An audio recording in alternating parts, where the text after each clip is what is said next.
இன்றைய தினம் மத்திய அரசாங்கம் இந்தியா முழுவதும் ஜாதிவாரி கணக்கெடுப்பு எடுக்கப்படும் என்ற அறிவிப்பை வெளியிட்டு விட்டது. அதன்படி தமிழகத்தில் அதிமுக ஆட்சி அமைந்தவுடன் ஜாதிவாரி கணக்கெடுப்பு எடுக்கப்படும்.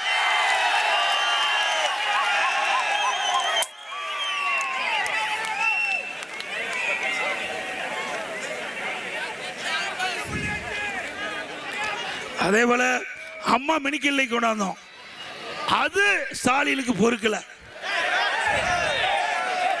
மரியாதைக்குரிய பாட்டாளி மக்கள் கட்சியுடைய தலைவர் டாக்டர் அவருக்கு தெரியும். இன்றைய தினம் ஒருவர் நோய்வாய்ப்பட்டால் அந்த பகுதியிலேயே போய் சிகிச்சை அளிச்சுக்கலாம். அதுல என்ன அரசியல் காழ்ப்புணர்ச்சி தேவை? இன்னைக்கு 2000 அம்மா மினிக்கில்லை திறந்தோம். ஏழை மக்கள் அதிகமாக வசிக்கிற பகுதியை தேர்ந்தெடுத்து 2000 அம்மா மினிக்கில்லைக்கு திறந்தோம். நம்முடைய பகுதியில் மட்டும் 17 அம்மா மினிக்கில்லைக்கு எடப்பாடி சட்டமன்றத்தில் திறந்தார். ஒவ்வொரு அம்மா மினிக்கில்லையும் ஒரு MBBS டாக்டர், ஒரு செவிலியர், ஒரு உதவியாளர் நியமிக்கப்பட்டு யாராவது அந்த பகுதியில் ஏழைகள் நோய்வாய்ப்பட்டா அம்மா மினிக்கில்லைக்கு நேரடியாக சென்று அவர்கள் வைத்தியம் செஞ்சுக்கலாம், சிகிச்சை பெற்றுக்கொள்ளலாம். அது ஸ்டாலினுக்கு பொறுக்கல. மக்களிடத்தில் மிகப்பெரிய வரவேற்பு. இந்த திட்டம் தொடர்ந்து செயல்பட்டா அதிமுக கட்சிக்கு நல்ல பெயர் வந்துவிடும் என்ற அடிப்படையில் அந்த திட்டத்தை ரத்து செஞ்சார். மீண்டும் அதிமுக ஆட்சி அமைந்தவுடனே இந்த அம்மா மினிக்கில்லை திட்டம் தொடரும்.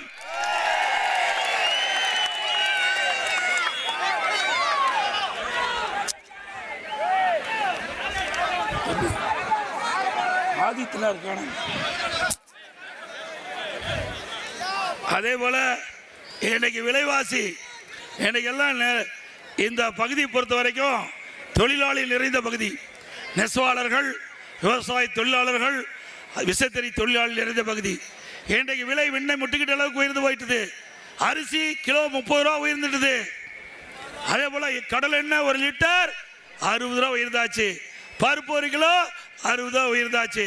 ஆனால் இந்த முதலமைச்சர் அதை பற்றி எல்லாம் கவலைப்படல. அதை குறைப்பதற்கு எந்த நடவடிக்கை எடுக்கல. இன்றைக்கு மக்கள் கடுமையாக பாதிக்கிறாங்க, அடித்தட்டு மக்கள் பாதிக்கிறாங்க. அந்த பாதிப்பிலிருந்து மக்களை காப்பதற்கு இந்த அரசு எந்த நடவடிக்கை எடுக்கல இதுவரைக்கும். ஆனால் அதிமுக ஆட்சி இருக்கின்ற பொழுது இப்படி உணவுப் பொருள் விலை ஏறுகின்ற பொழுது எந்த உணவுப் பொருள் விலை ஏறுகின்றதோ அந்த உணவுப் பொருள் எந்த மாநிலத்தில் விலை குறைவாக கிடைக்கின்றதோ அந்த மாநிலத்துக்கு சென்று நம்முடைய கூட்டு சங்கத்தை சேர்ந்த அதிகாரிகள் அந்த உணவுப் பொருளை கொள்முதல் செஞ்சு தமிழ்நாட்டுக்கு கொண்டு வந்து அதை விற்பனை செய்து விலை ஏற்றத்தை தடுத்து நிறுத்துவோம். இது ஏழைகளை காத்த அரசாங்கம் அதிமுக அரசாங்கம். அதே போல கட்டுமான பொருட்கள் நல்லா தெரியும் உங்களுக்கு. அதிமுக ஆட்சியில் இன்றைய தினம் கம்பி என்ன விலை வச்சு உங்களுக்கு தெரியும். 40 ரூபா டன் விற்று 40,000 ரூபா டன் ஒரு மெட்ரிக் டன். இன்னைக்கு 60,000 ரூபாய்க்கு ஒரு மெட்ரிக் டன் கம்பி விற்குது. அதே போல ஒரு யூனிட் எம்சாண்ட் 3000 ரூபாய்க்கு விற்றது, இப்போ 5500 ரூபாய்க்கு விற்குது. ஒரு யூனிட் ஜல்லி 2000 ரூபாய்க்கு விற்றது, இப்போ 4500 ரூபாய்க்கு விற்குது. ஒரு செங்கல் 8 ரூபா 9 ரூபாய்க்கு விற்றது, இப்போ 12 ரூபாய்க்கு விற்குது. ஒரு மூட்டை சிமெண்ட் அதிமுக ஆட்சியில் 240, இப்போ 340 ரூபாய்க்கு விற்குது. மரம் 200% ஏறியாச்சு. ஆக நடுத்தர மக்கள், ஏழை மக்கள் இனி திராவிட முன்னேற்ற கழக ஆட்சி இருக்கிற வரைக்கும் வீடே கட்ட முடியாது. கட்ட முடியுமா? ஆக இதை குறைப்பதற்கு எந்த நடவடிக்கை எடுக்கல. ஏன்னா எல்லாத்திலும் கமிஷன் வருது. அதனால ஸ்டாலின் அரசாங்கம் அதை பற்றி கவலைப்படல. 2021 சட்டமன்ற பொதுத் தேர்தல் போது இன்றைக்கு கட்டுமான பொருட்கள் விலை ஏறுகின்ற பொழுது அதை அத்தியாவசிய பட்டியலில் சேர்க்கப்பட்டு நடவடிக்கை எடுக்கப்படும் என்று இன்றைய முதலமைச்சர் எதிர்க்கட்சி தலைவராக இருக்கும்போது திமுக சார்பாக அறிக்கை வெளியிட்டார். அந்த அறிக்கைப்படி நான் சட்டமன்றத்தில் கேள்வி கேட்டேன். உங்களுடைய அறிக்கையிலேயே குறிப்பிட்டிருக்கிறீங்க கட்டுமான பொருட்கள் விலை ஏறுகின்ற பொழுது அத்தியாவசிய பட்டியலில் சேர்க்கப்பட்டு விலை குறைப்பதற்குள்ள நடவடிக்கை எடுக்கணும். வாயே பேசல. ஏன்னா எல்லாத்திலையும் கமிஷன் வருது. அதனால் அதை பற்றி கவலைப்படாத அரசாங்கம் திமுக அரசாங்கம் என்பதை நேரத்தில் சுட்டிக்காட்டி இன்றைக்கு சீபா ஆதித்யநாத் அவர்களுக்கு பிறந்த நாள் விழாவை அரசு விழாவாக எடுத்தது அதிமுக. சிவந்த ஆதித்யநாத் அவர்களுக்கு திருச்செந்தூரிலே மணிமண்டபம் அமைக்கப்பட்டு சிலை அமைக்கப்பட்டது. நானே போய் நேரடியாக திறந்து வைத்தேன், அனுமதி கொடுத்தேன். ஆக இந்த நாட்டிற்கு சேவை செய்தவர்களை பாராட்டுகின்ற அரசு அதிமுக அரசாங்கம் என்பதை நேரத்தில் தெரிவிக்கிறேன். அது மட்டுமல்ல, இன்றைக்கு தமிழகத்தில் சட்ட ஒழுங்கு அடியோடு சீர்கட்டு விட்டது. எங்க பார்த்தாலும் கொலை, கொல்ல, திருட்டு, வழிப்பறிவு, பாலியல் கொள்கை நடக்காத நாளே இல்ல. இருக்குது இல்ல? அப்படிப்பட்ட ஆட்சி தொடர வேண்டுமா?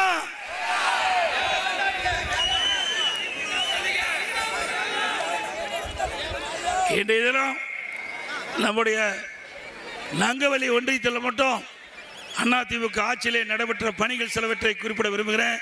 ஏன்னா திரு ஸ்டாலின் போற பக்கம்லாம் அதிமுக ஆட்சியில் எந்த திட்டத்தையும் நிறைவேற்றவில்லை என்ற ஒரு பச்சை பொய்யை சொல்லிட்டு இருக்காரு. நம்முடைய எடப்பாடி சட்டமன்ற தொகுதியில் இந்த நங்கவலி ஊராட்சி ஒன்றியம், நங்கவலி பேரூராட்சி, வனவாசி பேரூராட்சி, ஜலடாபுரம் பேரூராட்சியில் என்னென்ன திட்டங்களை கொண்டு வந்து நிறைவேற்றப்பட்டிருக்கின்ற செய்தியை உங்களிடத்தில் பகிர்ந்து கொள்கிறேன்.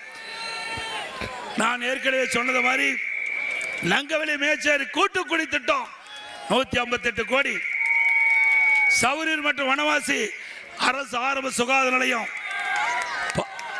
அதே போல அம்மா மினி கிளினிக் கொடுத்திருக்கிறோம்.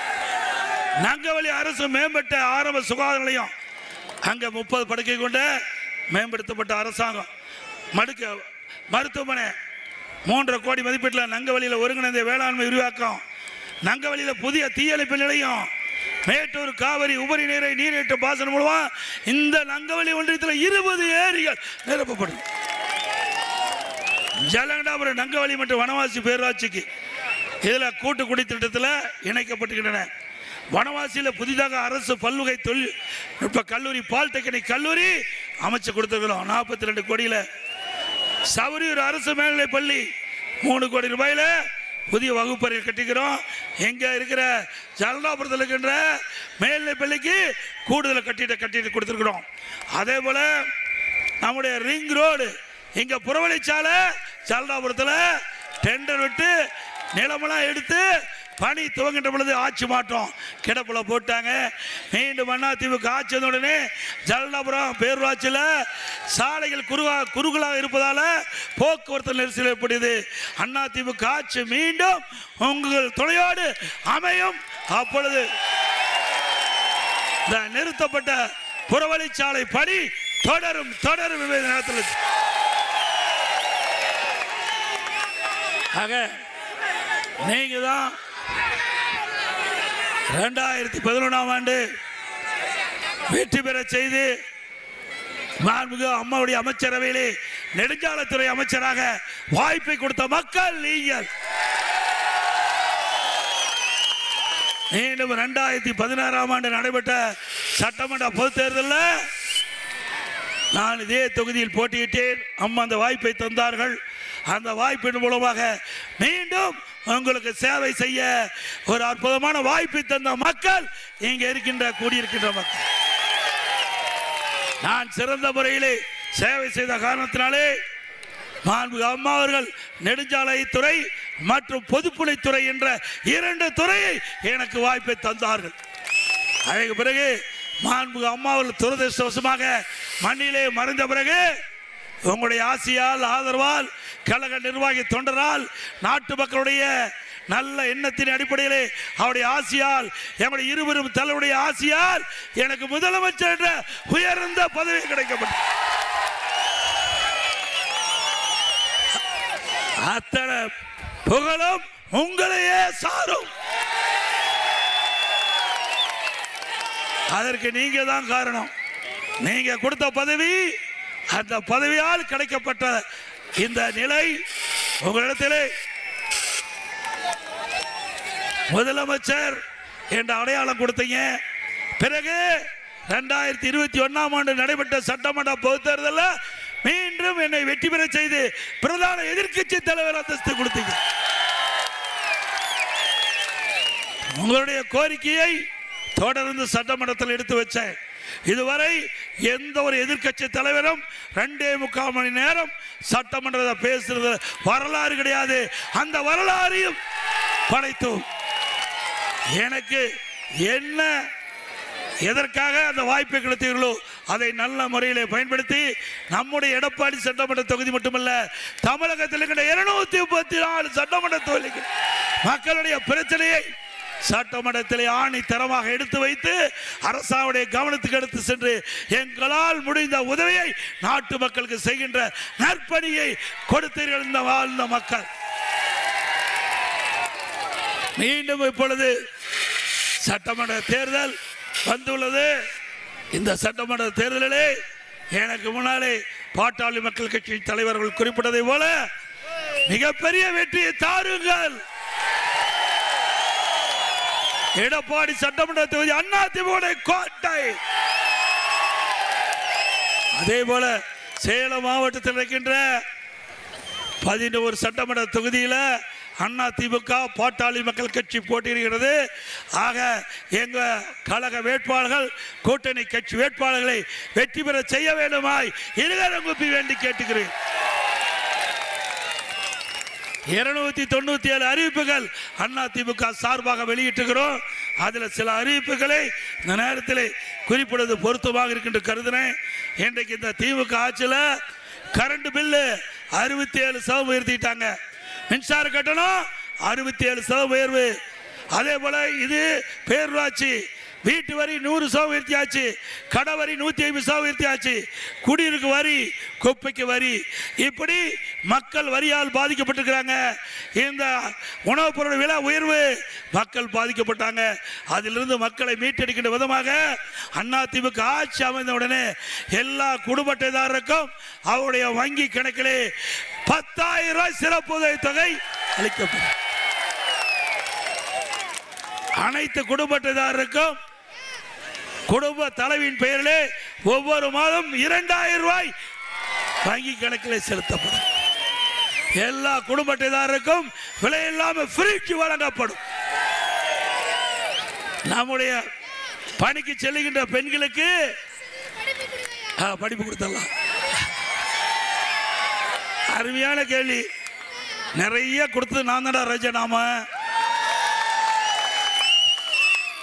இன்னைக்கு கொரோனா காலத்தை கூட ஆல் பாஸ் போட்டது நாம தான். அதனால வேலைக்கு போகின்ற பெண்களுக்கு 5 லட்சம் பேருக்கு அம்மா இருசக்கரம் வாங்கின 25,000 ரூபாய் மானியத்தில் கொடுக்கிறோம். ஒவ்வொரு பொங்கல் என்றும் நம்முடைய பொங்கல் தொகுப்பு கொடுப்பாங்க. அதோட 1000 ரூபாய் ரொக்க பணம் வழங்கப்படும். ஒவ்வொரு ஆண்டும் தீபாவளி என்று நம்முடைய பெண்களுக்கு அற்புதமான பட்டு புடவை வழங்கப்படும். இப்போ நகர பேருந்துல பெண்கள் தான் கட்டணம் இல்லாமல் பயணம் செய்யறாங்க. அதிமுக ஆட்சி அமைந்தவுடனே ஆண்களும் நகர பேருந்துல கட்டணம் இல்லாமல் பயணம் செய்யலாம். அதேபோல மாற்றுத்திறனாளிகள் கூட்டுறவு சங்கத்தில் வாங்கிய கடன் முழுவதும் தள்ளுபடி செய்யப்படும். இப்போ ரேஷன் கடையில் வழங்கப்படுகின்ற அரிசி தரம் குறைவாக இருப்பதாக என்னிடத்திலே தகவல் கொடுத்திருக்கிறாங்க. அதிமுக ஆட்சி அமைந்தவுடனே ரேஷன் கடையிலே போடுகின்ற அரிசி நம்பர் 1 அரிசியாக இருக்கும்.